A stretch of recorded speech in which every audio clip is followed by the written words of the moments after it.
Good afternoon. Welcome. This episode, Prophecy for the Last Hour. Liz McGee. I am going to revisit a very important topic today that has a lot to do with kind of understanding the rest in what we are right now, the restoration of all things, some of the prophetic understandings. And in a lot of ways, we are no farther along, in my opinion, in putting together a lot of the information,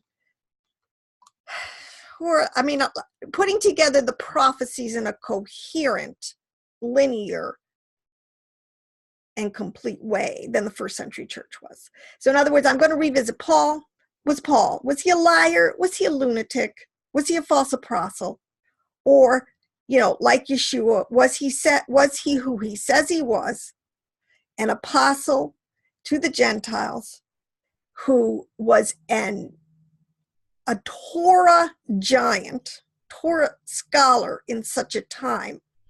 There's no accident that Yeshua picked him to kick off the times of the Gentiles in such a high level of understanding and practice. And we're still there today trying to figure it out. In my opinion, so many people are becoming, unfortunately, Judaizers in terms of trying to figure out Paul and his message. And did he teach things contrary to Torah, or did he uphold Torah, but he just moved forward with the revelation and the Ruach HaKodesh? Did he move forward with the wind of the Spirit in terms of being part of the process of the salvation of all Israel? So this, to me, a couple of points I have to make right away. The reason I'm revisiting this is because, again, context is king. Understanding the different arguments in their true Torah perspective and Torah timeline. So where this is happening in the first century, when after Yeshua, Messiah ben Joseph has just done one of the most major, I want to say this, I shouldn't say this, but forgive me, people, but I mean kick-ass prophetic fulfillments that the world had seen for thousands of years, and we've never seen anything like it again. So the title is it baptism or is it circumcision? Which is the sign that should be being played out right now in our churches or in our assemblies as a sign of salvation? So let's revisit all of the concepts and doctrines and prophecies and see if we can come to some understanding. See, I believe I grow the whole point of wisdom and knowledge and understanding. So let me just say this. So some things that I used to teach in my earlier videos, I don't particularly ascribe to them anymore. And one of them, and I will get into that, has to do with this whole concept of Paul, who he was and what his message was. So I'm going to correct myself, but that's why, you don't believe what I say. I'm just sharing my journey for those who are on it also. And we don't have to, we can stay in fellowship with each other. The important thing, because love trumps all, stay in fellowship, but really dialogue together in very deep understandings. So to me, with the whole thing with Paul and understanding this whole concept is understanding some deep Torah concepts, especially that Paul put forward, what he was the one who talked about the first Adam and the second Adam. Now, I know exactly now what Paul's talking about, but unless you have the deep theological background and understand what the argument is, it's going to go right over your head, because many things hinge on that. You have to understand the two houses of Israel, because the plan of salvation, we are still two houses of all Israel going down parallel train tracks according to our prophetic destinies.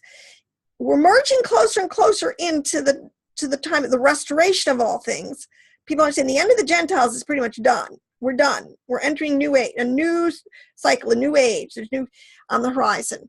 So, but you have the argument with Paul, baptism and circumcision, has a lot to do with the two houses. Did they both have exactly the same outplaying of prophetic fulfillment? Or, because Yeshua can, because the Father can, it's his construct, his people, his Torah. Can he fulfill different parts of it at different times for different purposes? So let me just again go back to something I want to, which I'm not going to flesh out in this video, but because if you're with me, I'm a very lateral thinker.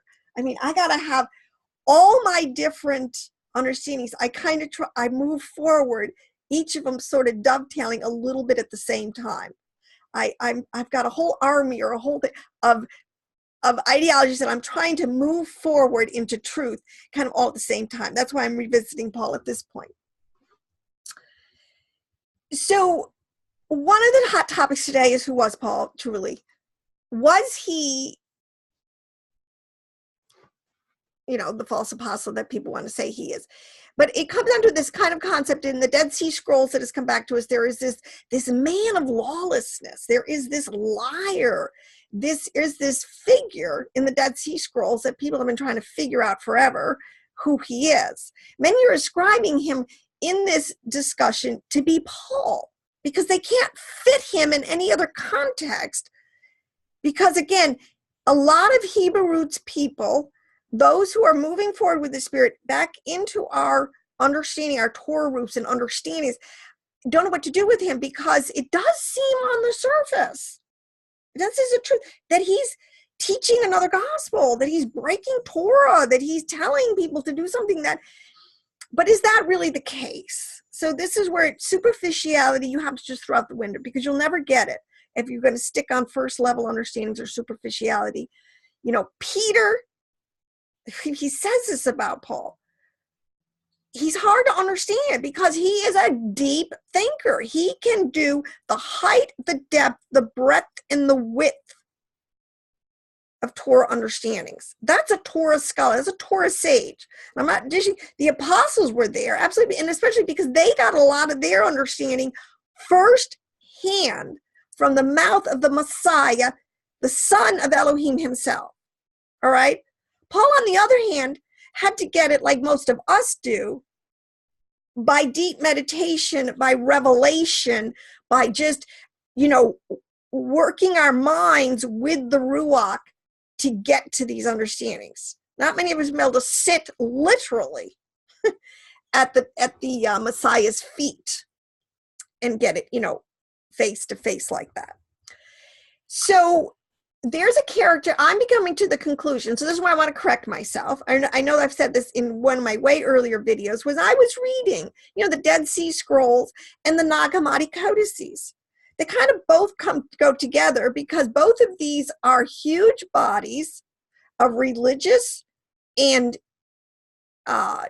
texts, and I'm talking about within the Judeo-Christian worldview, that have come back to us. And all scholars, everyone's trying to figure out, where do they fit in? Who wrote them? What's authentic? What's not?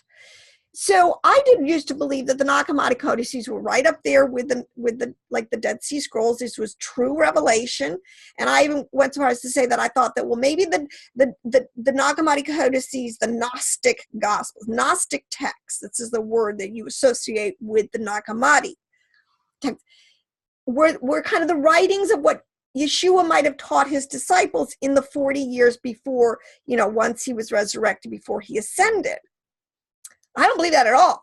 I mean, I actually, and I'm getting ready to really teach on this now, because I have read enough of the wisdom literature, you'll call it the exoteric writings, Jewish mysticism, the Kabbalah, all these works, enough in the Gnostic Gospels is in that genre of understanding, or genre of writings, to understand now that the Gnostics texts, in my opinion, and that's why they were such a threat in the early church, or the early assemblies, right out of the box, because Hasatan, let me tell you, he doesn't sleep. He doesn't take a day off. Yeshua had just happened on his watch, so to speak, and he came back with a vengeance, fighting against truth and revelation and what had just happened. And he did it through a character, I believe, called Simon Magus. It was Simon the sorcerer. So Simon is a historical figure. He's in Acts.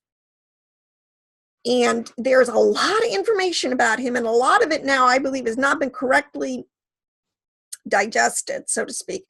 And people are getting mixed up, Simon the sorcerer with Paul, with this liar, with this person who was really dogging the revelation of the early assemblies. So I'm getting ready to kind of, in my opinion, put Simon the sorcerer and his Gnostic understandings that he was putting forward in context with Peter, with Paul, with the Clementine homilies, and with the recognitions, where we get a lot of information about this. So, but I am pretty convinced now that Simon, is the father of Gnosticism. And you have to understand something about him historically. He was an Essene. This is a lot of this information goes right over people's heads. He was an Essene, kind of gone to the dark side. So he was the Darth Vader who went to the dark side. And it's a fascinating story, and I will flush that out more and more. But to put Paul and Kant to rest, in my opinion, or take him out of that hot box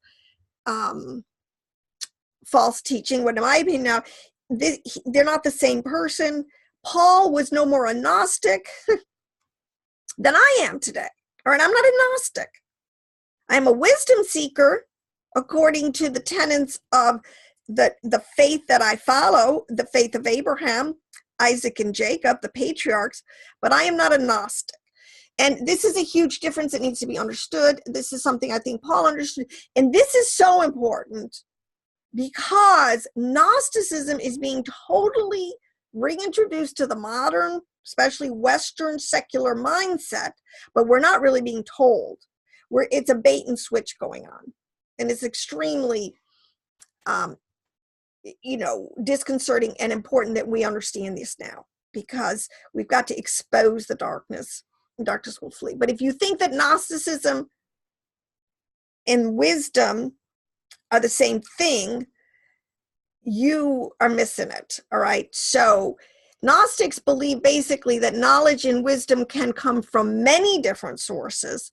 And this is what today, today with the Freemasons, with a lot of the rewriting and the reintroduction of this world of spirituality coming at us in the New Age, all of these things. This is a lot of Gnostic understanding that's coming back to us, but they're leaving out many important details, which they were also leaving out in the early church. Now, I hate to give so much introduction, but that's my point.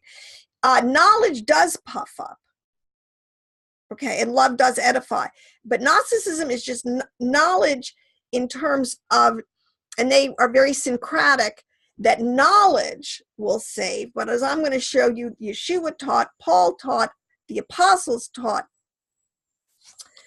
it is faith through our works that saves, the evidence of our faith.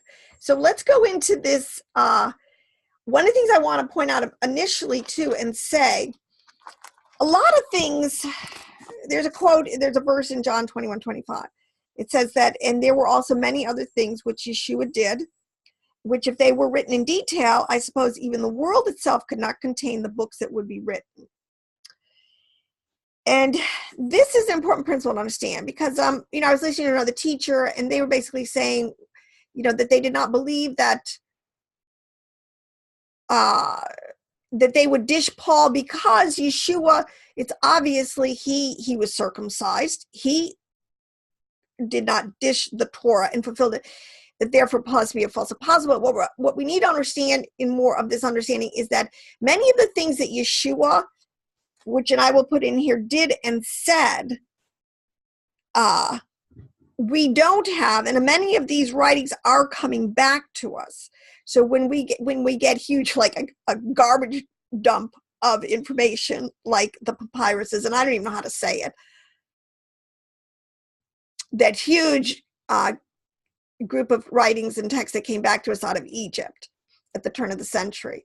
And they found the Gospel of Thomas. And they have found, keep finding so many more, the circle is one, of works, texts, and threads that are coming out of a tradition of Yeshua that we didn't know about. All right? And so we have to put that in. You got to put that in your cake before you bake it. Otherwise you're going to have it with a flat cake. All right? So to say that we can categorically know and say everything that Yeshua taught, did, or said is not really accurate. So we're still on a journey. We're still in a restoration.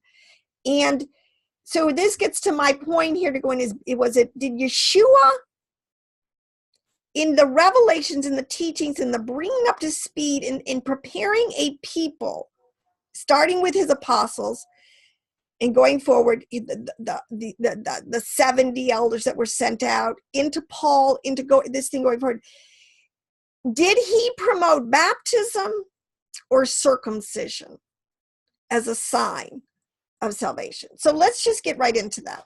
So Yeshua said, so let me just start with one verse out of John 7:37.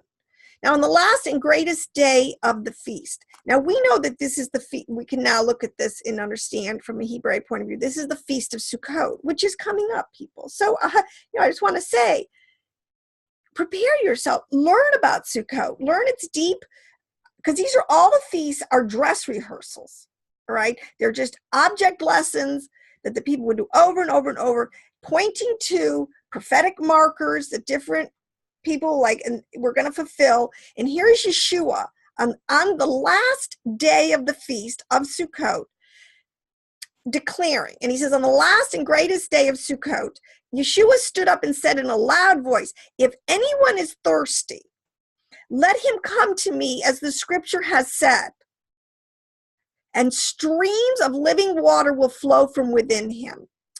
Well, let me just backtrack, because it says, if anyone is thirsty, let him come to me. This is Yeshua. Come to me, Yeshua is saying, as the Son of Elohim, and streams of living waters will flow from within you.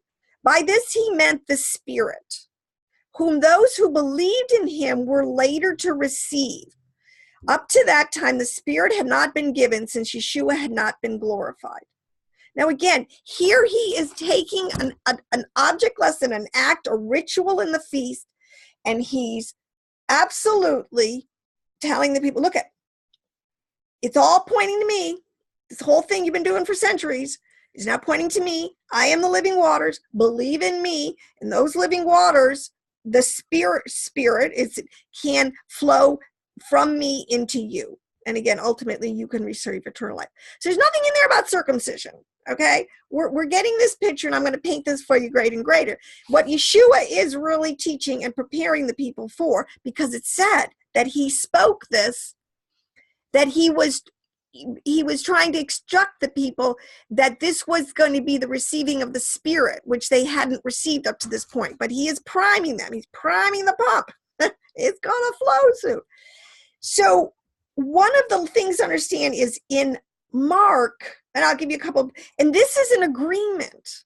So, okay, we have Yeshua saying this, but Paul's not teaching anything new when he is trying to instruct Gentile believers to be baptized in the name of Yeshua, not circumcised, baptized. He is following the tradition. Mark, it's repeated in the Gospel of Mark. It's repeated in the apostles. It's repeated in Matthew. They're all saying this. Mark 16 says, there's a whole story there where Yeshua, again, he's talking to Nicodemus. Nicodemus is a very high-ranking, Torah-teaching Pharisee. And he's explaining to him, he's saying, look do not be amazed that I said to you, you must be born again. Now that's total modeling. Oh, you got to get born again. Where do they get this from? Because Yeshua said, you must be born again. Mark 16:6, except a man be born of water And this is referring to the ritual of baptism. This is our context. And the Spirit. He cannot enter into the kingdom of Elohim. He that believed, and then John reiterates this. John is saying this. It's saying that he that believeth and baptized shall be saved, but he that believeth not shall be damned. It says in another spot, so that whosoever believes in him will have eternal life. The Father loves the Son and has given all things into his hand. He who believes in the Son has eternal life. But he who does not obey the Son will not see life, but the wrath of Elohim abides on him. This is an extremely understood concept. And this is really, and I want to say this again, this is much more of an Essene theology. All right. Now remember, and I've taught on this, a lot of people understand you have three major kind of denominations in Israel. You know, you got your Essenes, your Sadducees, and your Pharisees. And you also have the Zealots. Okay. And they all have different POVs on very important theological doctrines. They don't agree on certain things.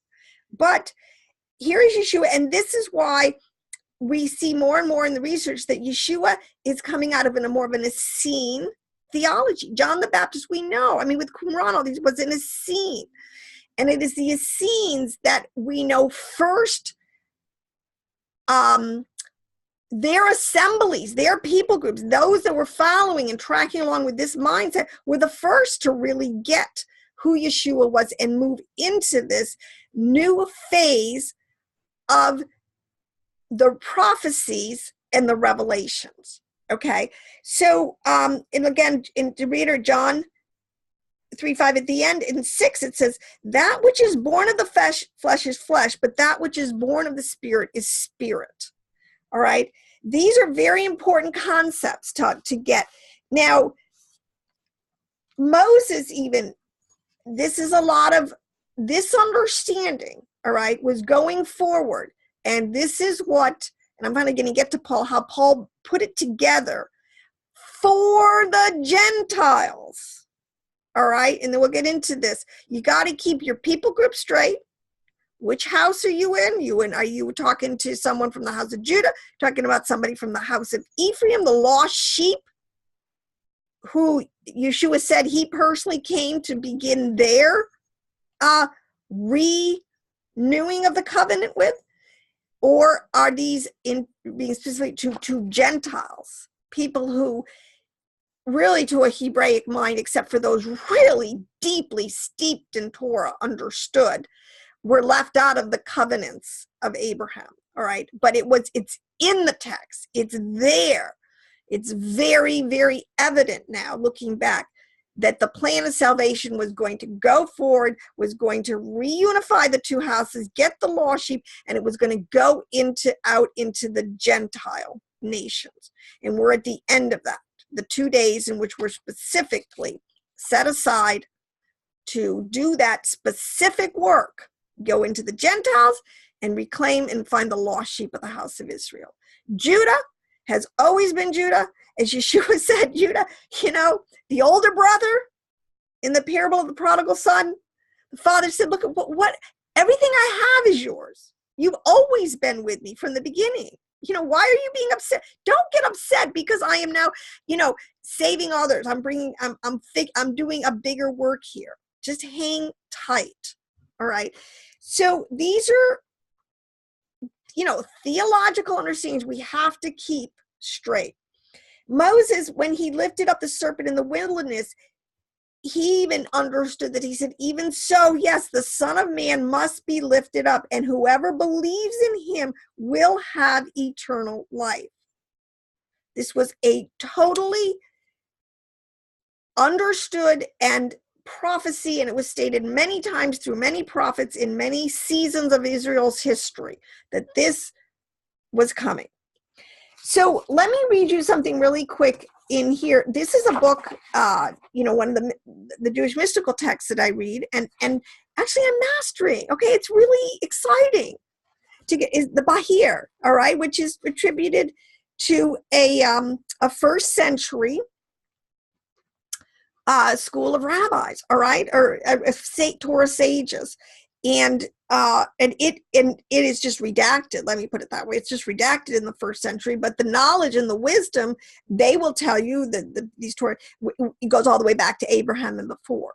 Which, I believe in this. I believe these knowledge streams were carried forward, whether orally but through an oral Torah, written Torah, all through the process. But this is why I say it's Essenes, and why John in 3:4-5, he says, listen, no one can enter the kingdom of Elohim unless he is born of water and spirit. And here you have Yeshua saying, I am these waters. I am these living waters. So the teaching here, and this is, so the context of this I want to understand, but here, this is a deeply Jewish mystical text, all right? Many of the people who followed it also became believers in Yeshua, but by and large, the Bahir is kept in the house of Judah as a Jewish text, separate, let's just say, from the sect of the Nazarenes that morphed into, what would be called the Christian church today, whatever. The teaching here includes the entire mystery of mikvah.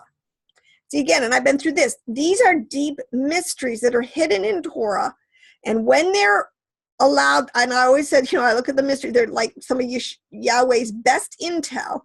When he's getting ready to perform something, he usually gets a couple saints, he starts to work on them, pump the prime, explain to them this stuff is coming to pass, it's going to get ready to come to pass, get up to speed. And we do have great Torah sages in every age who can, and Paul was one of them. So anyways, okay, the teaching here includes the entire mystery of mikvah, the ritual pool used for purification.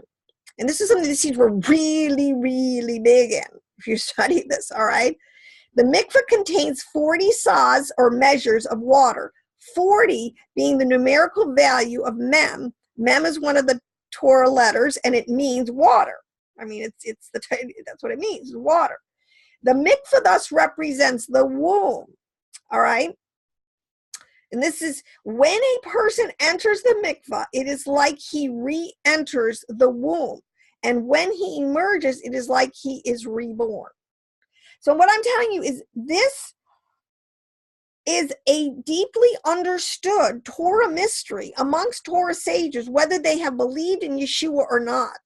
They understand what the concept of the mikvah is. You go down under the water, and let me say this, it has to be living water. This is all part of the ritual into living water, and you come up and you have been cleansed, and it is a concept of entry. So that's why Nicodemus is saying, well, I'm going to enter the womb again. He's thinking on a literal fundamentalist level, and Yeshua, fresh, Nicodemus, you're a teacher in Israel, and you don't get the spiritual, the deeper mystery, hidden level of what I'm trying to tell you.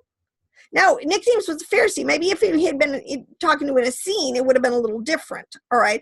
But he was not making the connection between mikvah, baptism, cleansing by waters, and the womb, or, I'll get into the womb again, and when a person emerges from that, is like he is reborn. So this is a totally Hebraic concept. This is why, and this is what Yeshua was teaching, in explaining and revealing in the mysteries to his disciples. Now, let me go back to a couple things about the womb.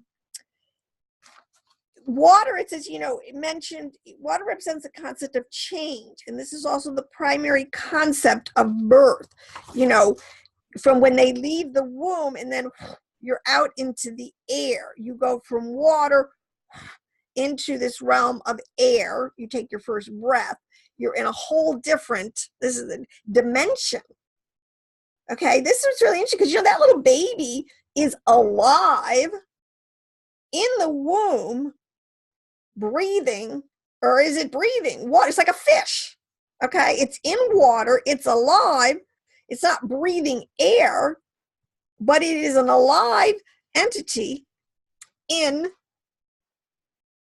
another dimensional state. These are constant, comes out, takes its first breath, it's in a hole. It's now in the world of physicality, in manifestation. All right.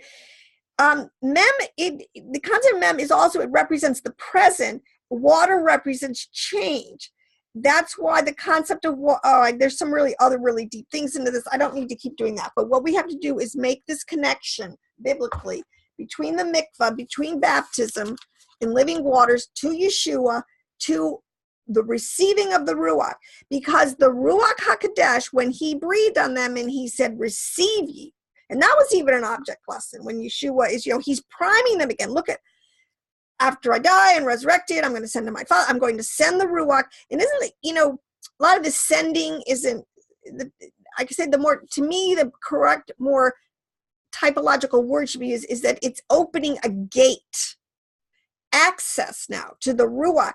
The Ruach, why it's called the womb, is aligned on the Sephirithic tree of life with Bina, which is the first Sephiroth, where all the Jews say, everyone said that you can begin to get the highest level of understanding of Elohim, and it's the divine feminine. This is the counterpart being the divine male, which is Chokmah. We're supposed to get both Chokmah and wisdom, but you get wisdom first.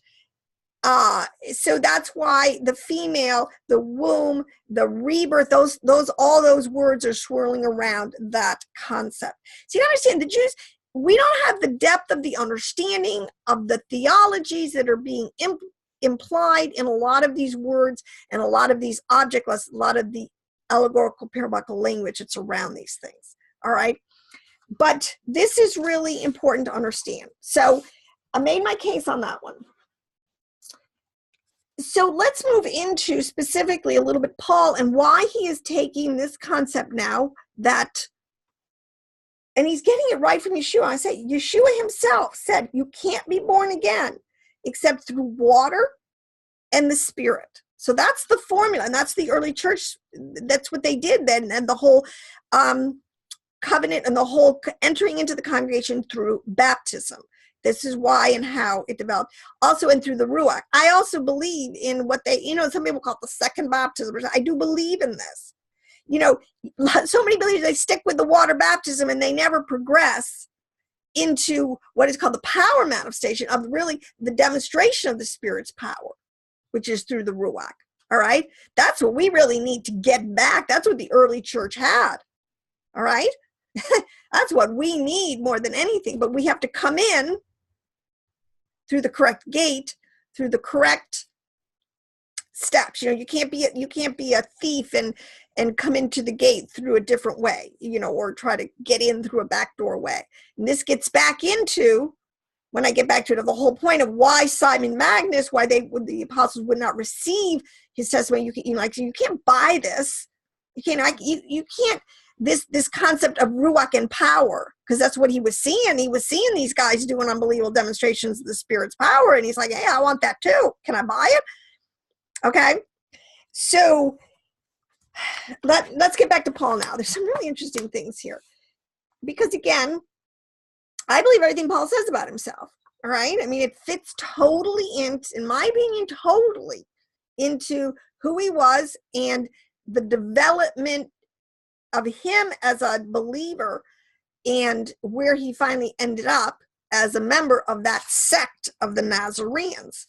So that he was a Pharisee, that he was studied. He was one of the greatest Torah scholars, and he had access. He had a great education. And you would have in Greek, in the Greek mindset, in his own Jewish, through Gamaliel, all right, as the school of Hillel, all right. Gamaliel is a student of Hillel. He was a student of this. And when you understand what that means, and that is not in the scope of this video, but you have to understand these things. These understandings completely play into getting an accurate. We're supposed to rightly divide the soul and spirit. And it's really, sometimes it's such a thread, a fine line. Okay, so anyways, Paul, we know he says that he is, by his own accord, he is that according to the way the sect of the Nazarenes, which they call a sect, I do serve the Elohim of our fathers, or my patriarchs, the patriarchs, believing everything that is in accordance with the law and that is written in the prophets, having a hope in Elohim, which these men cherish themselves, that there shall certainly be a resurrection both of the righteous and the wicked. Now, this is coming out of, at this point, Paul has been arrested and he's being held, and he's going up to Caesarea, and he is brought before, I don't know, I got to keep my people straight. So if I fall from a perfect description, forgive me. But this is so important to understand, all right? Because this is another piece of the debate today. Was Paul a Jew?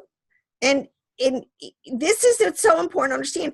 Paul is exactly who he says he is. He says he's a Jew of Jews. He, how does he put it? In Romans, he says he is actually a Benjamite. He comes from the tribe of Benjamin. And Benjamin stayed very loyal with the house of Judah in the southern kingdom. Their people very much make up the demographics of the southern kingdom. Now, he was, I forget exactly how he says it. He's a Hebrew of the Hebrews, all right? At this point, it's flushed out that when he is standing before Felix and this woman called Drusilla, all right, at a certain point in Caesarea, when he is being held for 2 years under house arrest, and because there was a big riot down when he was down in Jerusalem, because certain men from the sect of, or Jews from Asia, another group of believers, saw him in the temple, but saw him with an obvious Gentile, and this is the point, assumed that he had brought this Gentile right into the temple, into the actual inner sanctum area, which would have been totally forbidden. And Paul is saying, look I never did that. I'm not stupid. I know the laws of my fathers, the patriarchs, and I am totally keeping everything in accordance with the law. All right. But when he went before Felix, there's some really important information that we can get from history about this. With him, he is before Felix and Drusilla, and there's another guy there. I forget, because it doesn't, I'm sorry that I don't have that perfect who the players are. But it's important to understand who this Drusilla is, because it says again here in Acts 24 that Felix arrived with Drusilla, who his wife, who was a Jewess. And they sent for Paul and heard him speak about faith in Yeshua. All right. This woman who was a Jewish, okay, understand that she was of absolute Jewish stock. All right. Bloodlines are everything at this point in the game still. All right. She had 3 sisters. She was one of 3 sisters, Bernice, Miriam, and Drusilla. Now, their whole line of people came from a Hasmonean into a Herodian dynasty. These were actually the people groups that were the highest echelons of governing and leading the nation at this time. And there's a whole ton of story. You got to know your history, but who the Hasmoneans were. They usurped the priesthood. This is where you get now into the Sadducees, and where at the time of Yeshua, you have this very corrupt line of high priests in office, and they shouldn't be there because they are not genetically of the bloodline. It is a usurped bloodline. And this is all such a huge part of the animosity that is going on, especially in the Dead Sea Scrolls. So a lot of this information has to be understood. But Paul is related through a very complex series of marriages to Felix, who is married to this woman Drusilla, who is Jewish. Now, the reason I bring this all up, because it's very important to understand, this is a truth, people, and go and research it. And it's pretty much fallen off the wagon or by the wayside at this point. But back, especially in this day, in order to prove that you were a Jew, your mother had to be a Jew. I mean, that's the whole, there has to be some lines in the sand, so to speak, all right? And they had established, when the Jews came back from Babylon, through Ezra, it was established as we because they had burned all the genealogical records, as they what's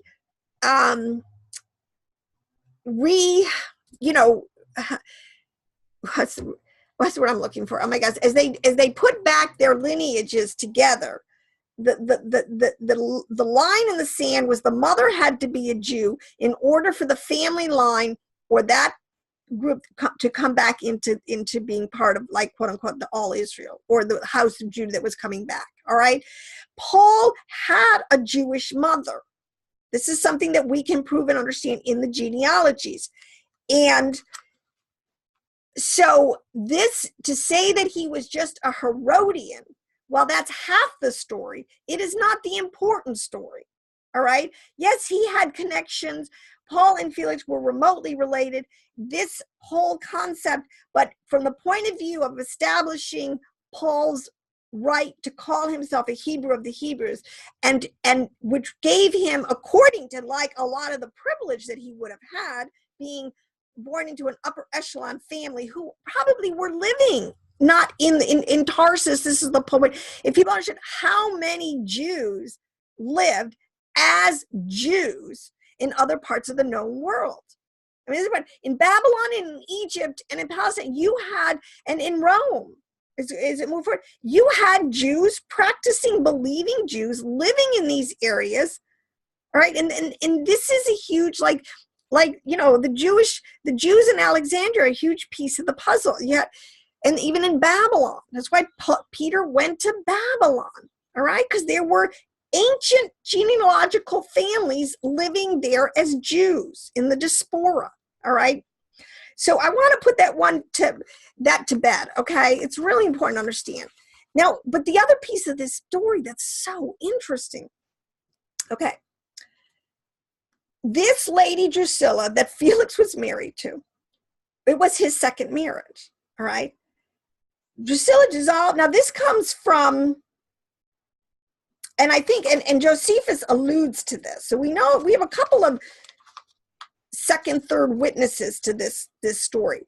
But in this story is Simon Magnus, all right? And this is why it's really important now to flush this guy out, put him in context, and understand why he was such a thorn in the flesh to the emerging leadership of the church going forward with the revelations that now needed to be understood and appropriated. Okay, so anyways, he was a newly appointed procurator, governor of Judah. Felix fell in love with this woman, Drusilla, who was married to another guy. Now, as the story goes, and lawless people will do, he wanted her, and the fact she was married didn't stop him, all right? It says that all right, and also, how was he going to get Drusilla, who was a Jew, to marry him, a pagan? All right, so he had a lot of obstacles to overcome. But he found a guy who was named, in different texts. It's a problem. The names change in different texts, Latin, Greek, it gets very confusing, but his name was Atomos, or Simon. Simon, this is the Simon the sorcerer. He was introduced to this guy, Simon the sorcerer, and he went to this sorcerer to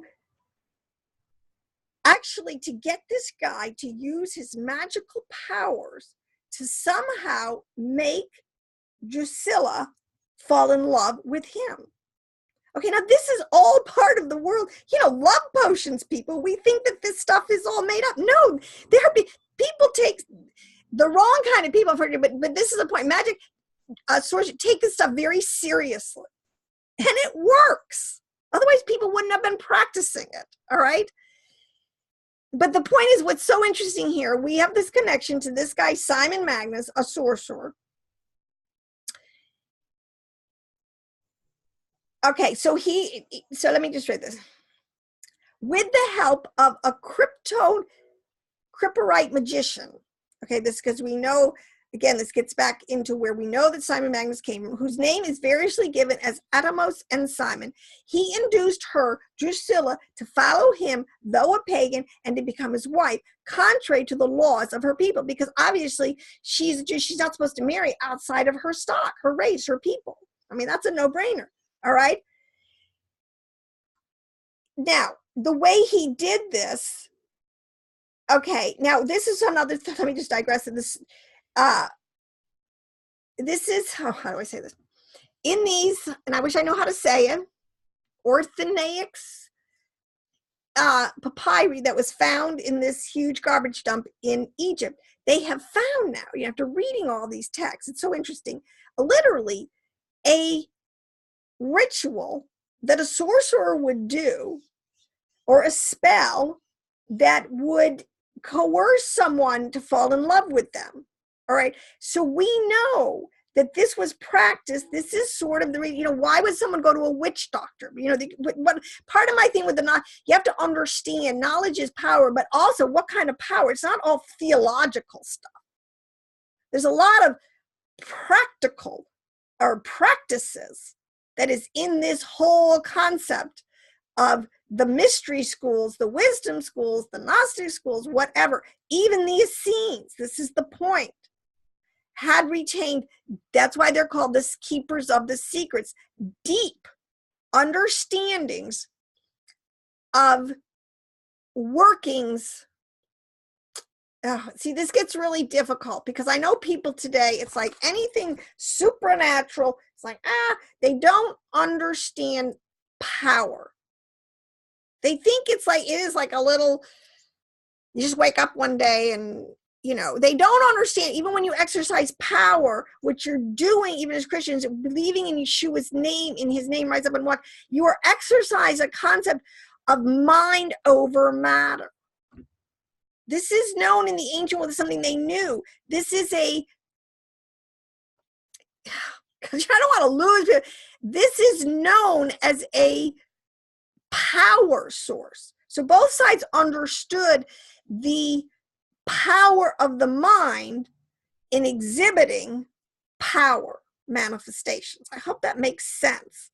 But as I'm going to get into teaching, when I begin to show, it has 100% to do with your intention. All right, what it means to be a Sadiq and manifest power, a righteous person, versus Simon, this ex-Essene who became, like Balaam, a sorcerer for hire. Okay, you gotta understand there are two streams, always, two ways. Choose you this day who and how you will serve. All right, so I think that this, and I'm going to flush this more out, this whole connection, again, with Simon Magnus, his practices, he's brought up here in this concept with Felix, getting a wife. All right, so let's move on from there. Now we're going to go into this whole concept of, again, circumcision versus baptism. All right, now the fact that Paul was dogged continually with his message by, and they're called those of the circumcision, Judaizers, certain Jews.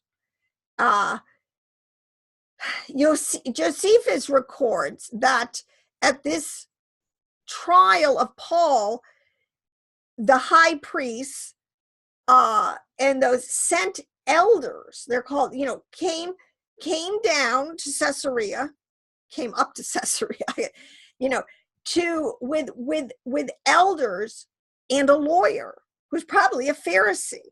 All right. So this group, I know, this is why I have to give one of the most important. Let me go back because this is a good time to insert this. See, one of the things that needs to really be understood, what happened to Paul, why his conversion to a Nazarene, to the sect of the Nazarenes, was so, for him, so earth-shattering, because he is of a very strict a group of very strict Mosaic interpreters of the law, called the letter of the law. All right.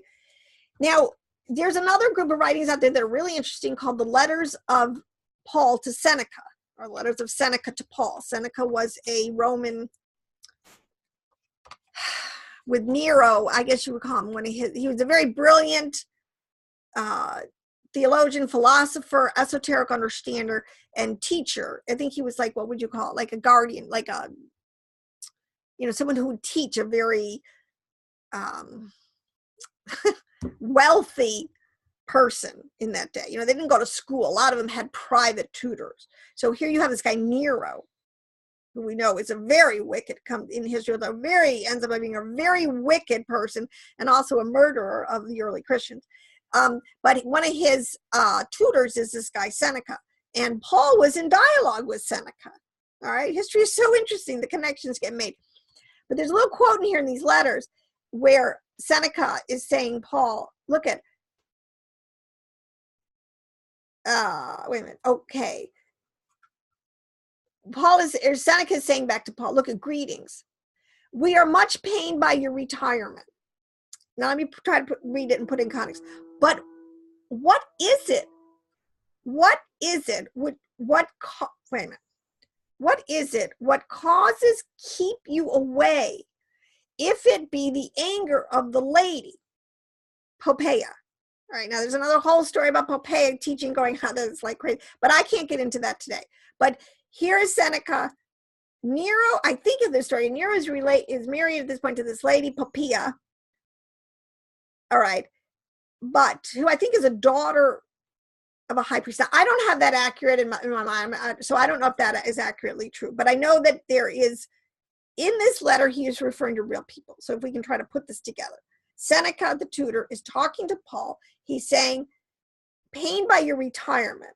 Now and the rest of this will flush out what he's talking about. What is it? What causes keep you away from visiting, or from me, in Rome under the courts with Nero, with Poppaea? Okay, obviously Paul wasn't ready to go there per se, because you have left the old rite and sect and have converted others. There will be a possibility of pleading with her that she may consider it as done on due reflection and not lightly. In other words, this relationship, this history, as I can understand it, pieced together, Poppaea was very upset with Paul because he had left, in her mind, and I think she was the daughter of a high priest, one of these Sadducees, though, high priests, but at least she was still a Jewish. She had an understanding, but she had left the old rite and sect.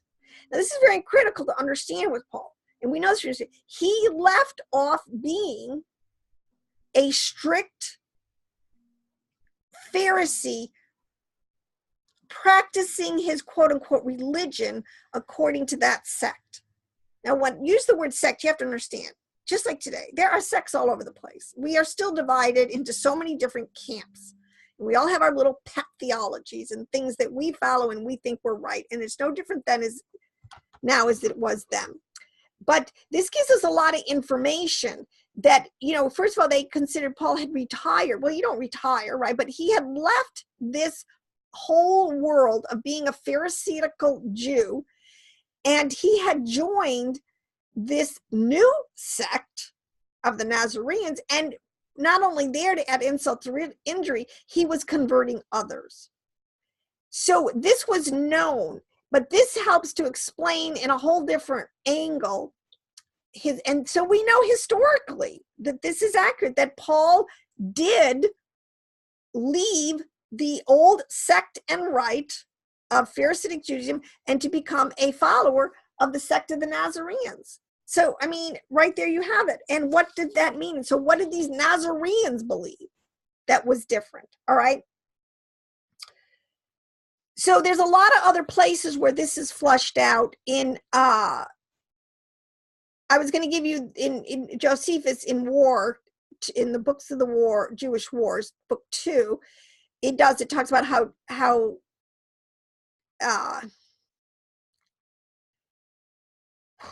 there's just I would say that they came down with some elders with an attorney named Tertullus, and they brought charges to the governor against Paul. Felix was, I can't remember who the main, because they're in 2 different districts. There was a governorship over the northern district, Samaria, and the lower district, Judea. And Felix, I believe, was coming from Judea up to visit up in Caesarea, and who I can't remember who the tetrarch was up there, but be that as it may. So they found that this man, so the charge against him by these Judaizers, all right, this strict sect of the Pharisees and Sadducees, for we have found this man Paul to be a real pest and a fellow who stirs up dissension among all the Jews throughout the world. He is a ringleader of the sect of the Nazarenes. At this time, all right, so again, we have confirmation all over the place from multiple sources that Paul truly was viewed, and depending on your point of view, as a real good guy or a bad guy, in terms of his understandings and acting out and moving forward in his understandings of his religion, his foundational religion from the patriarchs and the Mosaic law, all right? So but there were some real hardcore, and I consider this kind of a mentality that the fundamentalists, they just dog us so many times. But anyways, throughout the whole world, he was a ringleader of the sectarian. One of the other things that's important to understand is that this whole thing went on for 2 years, and Felix, they would pull Paul out sometimes to get into big, deep, exoteric theological debates. And because basically it says that they were hoping that money would be given him by Paul. Basically they were looking for a bribe. Again, you should always say you'll know a tree by its fruit. So obviously this concept of gain, of bribery, this is a huge concept that is always coming up as a sign. Your attitude towards money is a sign between a true believer and someone who is in it for gain, or not really. Like that was the whole thing with Simon Magus, thinking he could buy this. But that's another whole deep digression into a whole topic for another video. So this again, Paul says in Acts 26, surely all the Jews know that I have lived from the earliest days of my youth among my own people and in Jerusalem.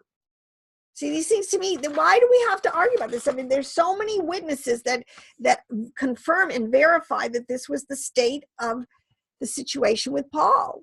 He might have been born from Jewish parents outside of Palestine proper, but he went as a young man and he studied, we know, as a Pharisee under Gamaliel. All right, so we know this. All right, now, again, getting into what I call these certain Jews, those of the circumcision. All right, now let's get into this, because see, this is where the rubber meets the road. Either you are going to walk by revelation, or you're going to walk and act out of tradition. And many times, again, throughout many different ages, the two of them sometimes get very divergent. All right. Especially when a new wine is being poured into a new wineskin and the old wineskin is getting ready to break. So Paul again says in here, Acts 21, he says, you see, brother, how many myriads of Jews there are who have believed, and let's say some of them are still super zealous for the law. There really was a huge tension. As you know, and I don't see anything wrong with that, is revelation is really trying to get flushed out. You have people, I mean, look at this is going on today. You got people who are really walking out on the water in the revelations that are coming down the Ruach by reading all these extra biblical texts and getting real understanding of the bigger picture and what's going on, and people who still just don't even want to get out of their church, that still don't even want to get out of the 66. I mean, how am I going to dialogue with somebody like that at this point? You're not. We're talking 2 different languages.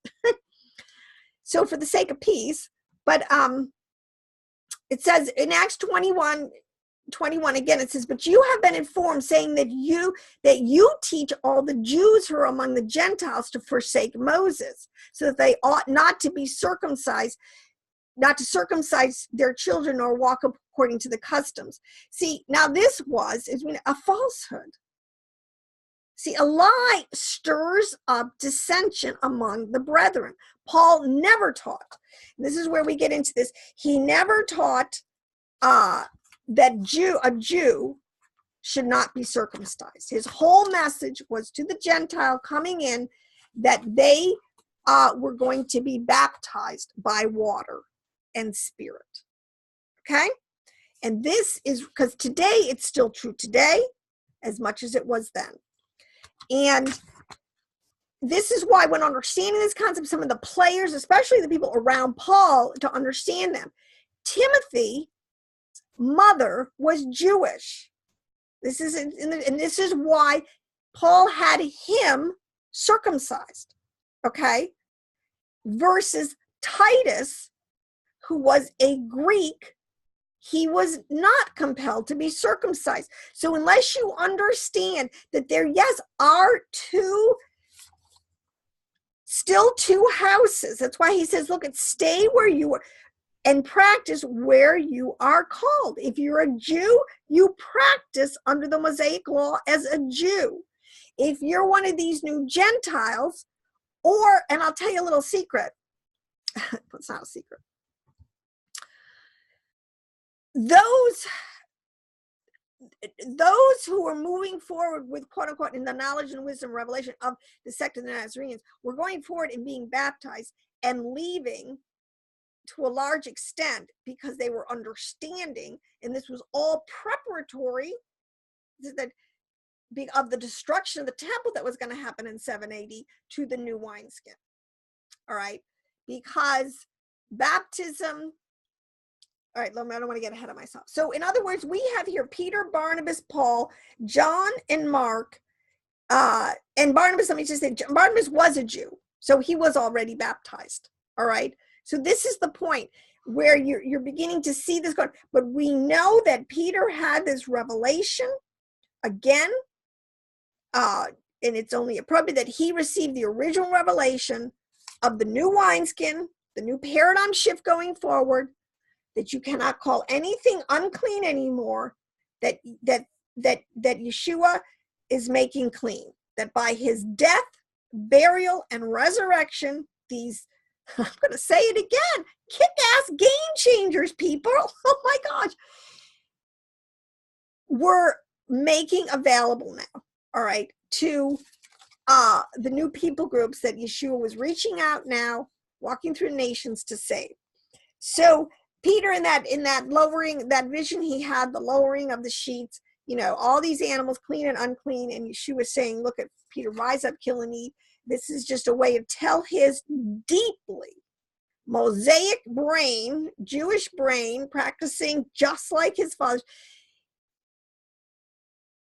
They're, clean and unclean, we're going into a new phase here. And then this guy, Cornelius, comes, and Cornelius, as the story plays out, Yeshua priming his mind, getting ready to understand that whoever the Spirit gets poured out on, through baptism and the Spirit, these people are in. You don't have to circumcise them first. The point is afterwards, everybody can get circumcised, believe me. And as you become a more Torah observant person, as you keep moving forward in your understanding, and if it is a joy to obey, it is a joy, or to fulfill, it is a joy to take what was known as an object lesson or a sign in the physical, like wearing tzitzits. Okay, what a beautiful thing when you really get it. As let's say an Ephraim, I believe, in coming back, and you think, oh, I'm going to wear tzitzit because I get it and I am proud. Oh, see, these things make you want to cry, of the traditions of my fathers. I get it. I will be identified with the traditions. Not that tzitzits are going to save you, okay? But when you come into deep revelation and understanding, it's like, yeah, I get it. I'm going to start practicing keeping the feast because I get it. the Feast of Sukkot, the last day, when he says, I am the living waters. He who drinks from me, who believes in me, is access to these living waters. And I'll get into more and more what that says. So, oh my gosh, I just can't move fast enough through all of this information. Oh my gosh. Because all right, let me just make this point. Because the whole point that Paul understands that it is revelatory to the early church, that Yeshua primed them for an understanding, is, look, Abraham, these are children of Abraham, number one, that are coming in. Children of Abraham. Abraham was the archetype here. That's why the Jews are, because Abraham was circumcised, so you'll have to be circumcised. But the counter argument is, well, look at Abraham believed first. Faith first. Don't get the horse before, don't get the cart before the horse. Faith is first in the Son. You have access back into the covenant. But Abraham believed, and then he received the sign of the covenant. Okay, that is the progression. All right. So these Jews, those of the circumcision, who just in their minds would not move forward, would not consider it. And, you know, this has to do with, see, I'm not afraid that, I just think I would much rather practice a ritual or tradition of my fathers because I get it, than because I'm having a fear that, oh my gosh, if I don't do it. This is what Paul kept saying. He's look at circumcision. If you get circumcised, it's going to profit you nothing, because it's not the ritual act that's doing the saving here. That's a sign. It's a beautiful thing. But if you're not spiritually on the inside getting it and doing it from the heart, it's just not, it's not going to work. All right. So getting ahead of myself. So we have to understand that.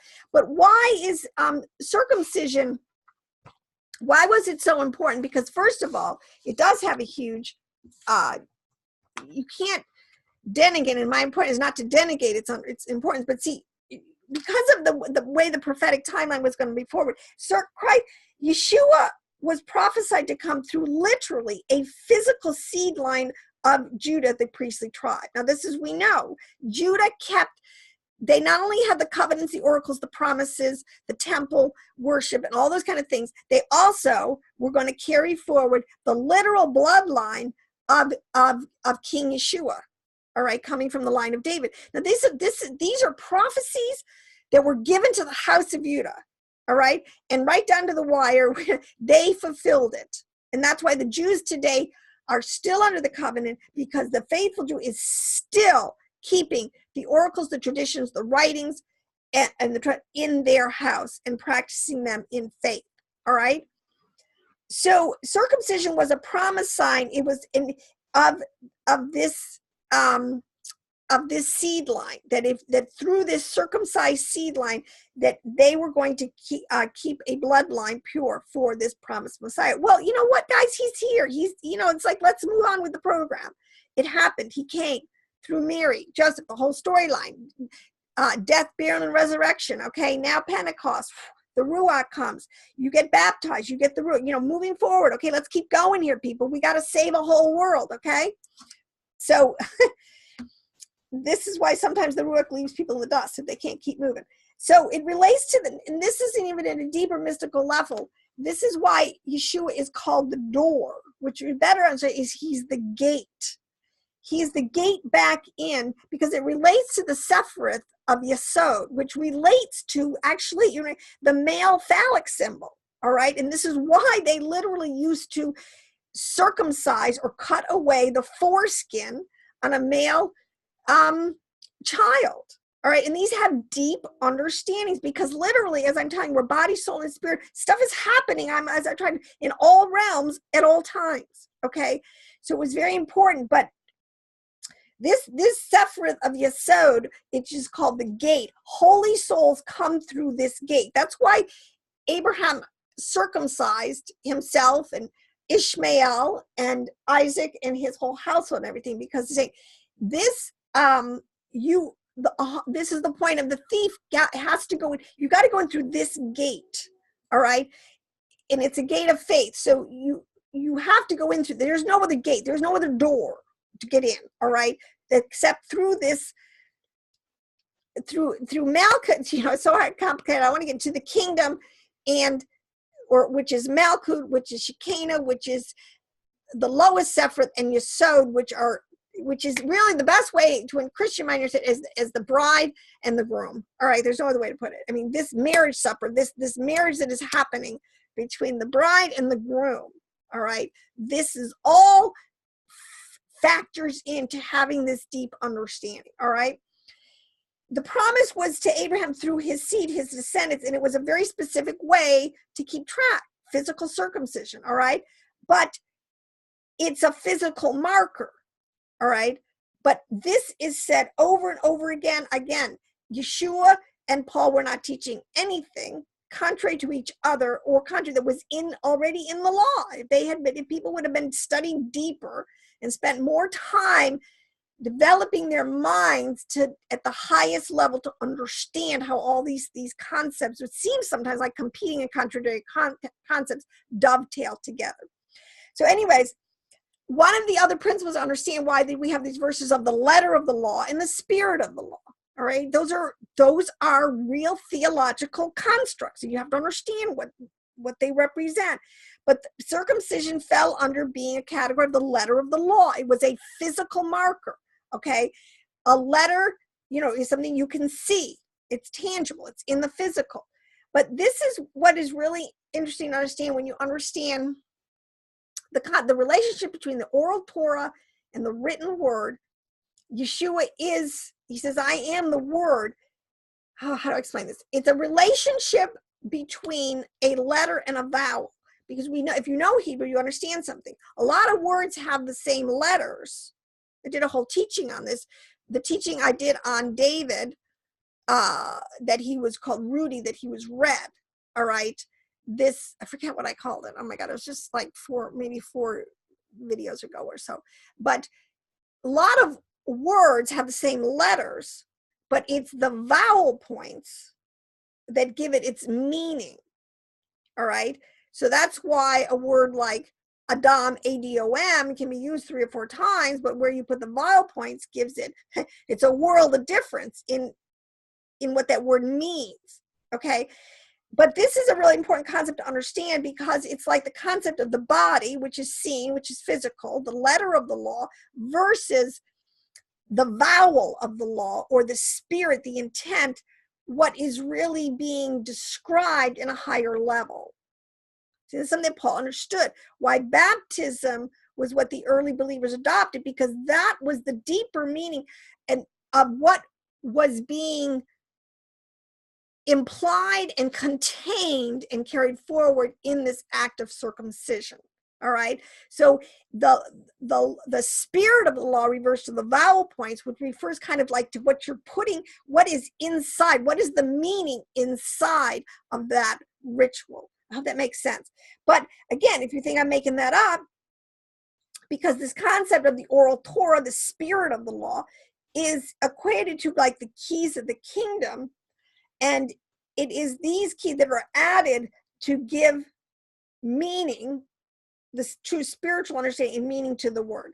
This is why Paul would say, the body doesn't profit anything. If you don't have the right vowel points or the keys, you're not going to get it. And by the way, it isn't the letter, it's like I can have a body, but it's if it doesn't have the ruach flowing through it, or my animation, I've been through all these different levels of soul life. If I don't have a soul inside of me, animating me, I'm a dead corpse. Okay. So it is the faith that is the gas that runs the engine, which is the body. And that's the higher principle. All right. This way he says, get wisdom, get understanding. Those are the higher principles. That's what everything, all these object lessons and parables and allegorical language, we're all trying to educate people, get people up to the level of really understanding the deeper, hidden, because they're inside esoteric understandings of these things. So anyways, Jeremiah 4:4, again, is saying, circumcise yourselves to the Lord. Remove the foreskins of your heart, O men of Judah and people of Jerusalem. Otherwise, my wrath will break out like fire and burn with no one to extinguish it because of your evil deeds. Again, the principle is saying, I don't care if you circumcise. I don't care if you sacrifice. These things, these are outward signs. Are you in your inner man, in your inward parts? Are you faithful, loyal to me? Are you keeping Torah in the inner man? See, this is what, and they always knew this. You know, what's the point if you this is what Paul is saying. What's the point if you circumcise your foreskin if you don't keep the law from your heart? These are where he's getting his arguments. Jeremiah 9:25, behold, the days are coming, declares the Lord, when I will punish all who are circumcised, yet uncircumcised. Look at, he just look at, I don't care what you do. You know, these rituals mean nothing to me if you throw away the weightier matters of the law, which is justice and mercy. You know, some of these deeper things. So again, over and over, because in the ritual, like it is by this is where the pulling off of the foreskin and revealing the inner part of the male, because that's where life comes from. Life comes from the inside. Okay, it's an inside outward job ultimately.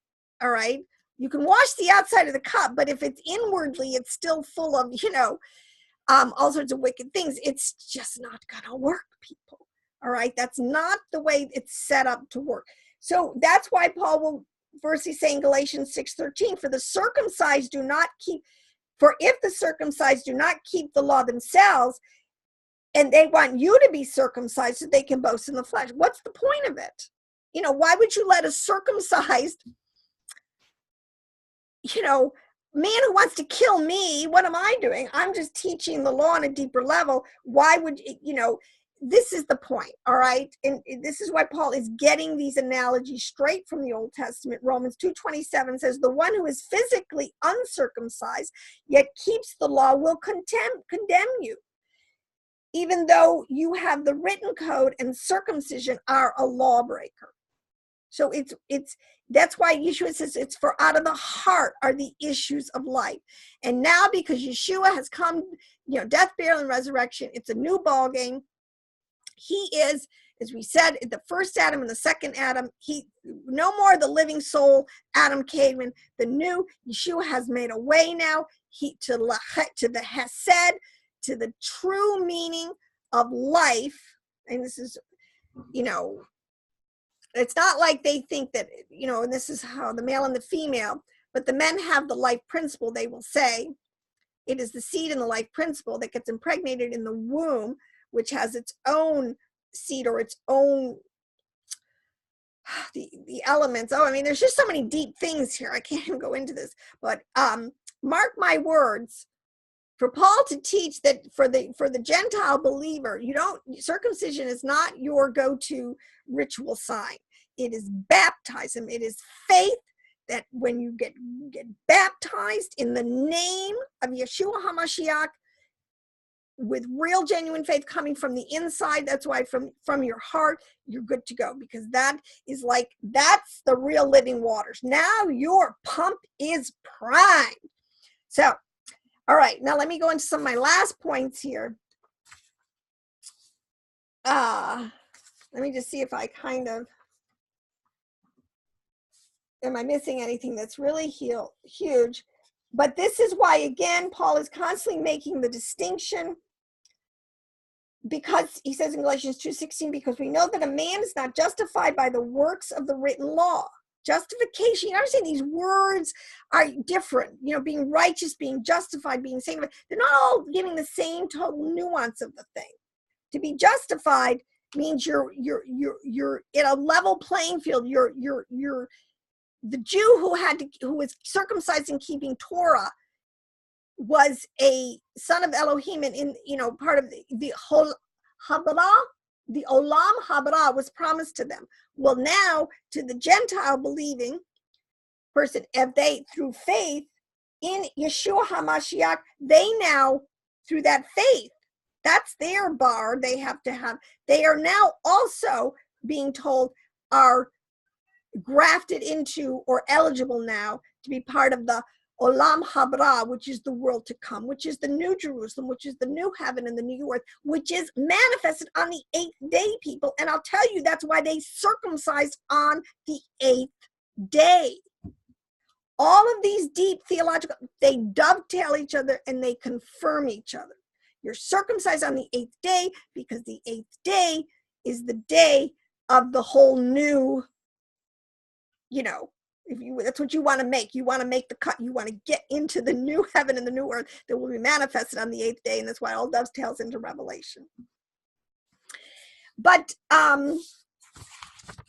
me get into one of the last points, because, and see, some of this stuff, if I can't even imagine not having the deep mystical understanding that I have now, because you can't, these words are used on their deep mystical revelations. That's why I say PaRDeS, the Jewish way of exegesis, and the sewed level of understanding you have to have, or you can't put these things together. Paul was a brilliant Torah master.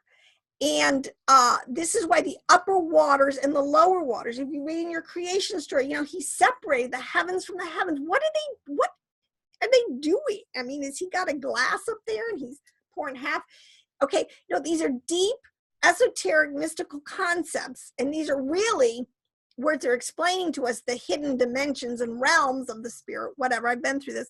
But the upper waters and the lower waters. The upper waters is this concept of the vowels, again, of the spirit, of the higher understanding, of the deeper things that are going on mystically behind the scenes. And this is the concept of the tree of L'chaim. I've received life. Literally, people, we can't understand that.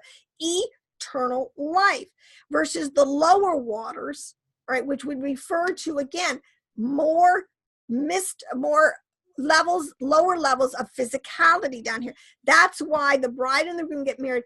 That is why when Yeshua said, I am the living waters, upper waters, running waters, water runs downhill. He's a higher level. This is also, I want to say, this is what they mean when they're talking about the heavens and the earth. Upper waters represents the heavens. The earth represents the lower waters. This is how they're using these concepts, all right? So that is why Paul can talk about now that Yeshua became the second Adam. He became a living spirit. Everything that the Father has is given, including life. Yeshua said, I have life in myself, and I can give it to whoever I choose. And say anything about circumcision. Now, the fact that a child, I said that, but behold, so here we go, and this is in Jeremiah 31:31. Behold, the days come, saith the Lord, that I will make a new covenant. Some people say it's a renewed covenant, but the point is there's a new, behold, the days come, saith the Lord, that I will make a new covenant with the house of Israel and with the house of Judah. After those days, saith the Lord, I will put my law in their inward parts. The Ruach, the Yeshua, the Spirit, all right, who does all the work. We don't do anything. It is the Spirit who is changing us from glory to glory in your inward parts, and will write it in their hearts, and I will be their God, and they will be my people. Okay, so I mean, to me, it's just really simple. I think that Paul totally got it. Praise Elohim that he ran with it. And now at the end of the age, where we're trying to put and reconstruct and put everybody back into their correct order and place. The last dude we're going to nail is Simon Magus and these Luciferian, Aleister Crowley, Gnostic occultists who just keep muddying the waters. So on that note, done. I'm going to end. I'm going to be back. I hope you can plow your way through this. And in Yeshua's name, receive today the living waters by faith. Shalom.